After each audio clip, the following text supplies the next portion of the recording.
اور یہی ہے وہ حسین حلقہ جس کا نام ہے سیرت مصطفیٰ کی روشنی میں ہم اپنے گھروں کو جگمگا دیں، اپنے دلوں کو جگمگا دیں، اپنے ارد گرد کے ماحول کو جگمگا دیں۔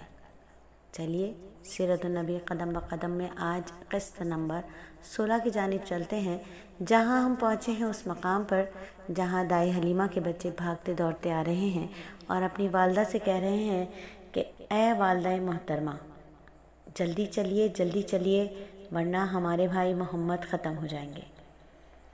فرماتی ہیں کہ تب سے میرے بچے محمد صلی اللہ علیہ وآلہ وسلم محمد کے ساتھ جنگل میں بکریاں چرانے جانے لگے۔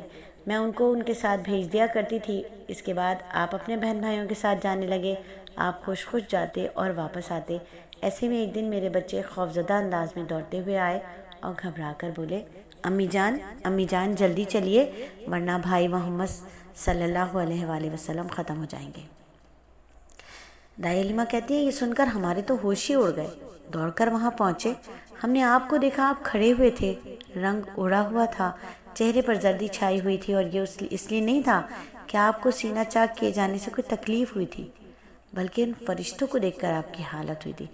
حلیمہ سعدیہ فرماتی ہیں کہ ہم نے آپ سے پوچھا کیا ہوا تھا، آپ نے بتایا میرے پاس 2 آدمی آئے تھے، وہ سفید کپڑے پہنے ہوئے تھے، وہ دونوں در حقیقت حضرت جبرائیل اور حضرت میکائیل علیہ السلام تھے۔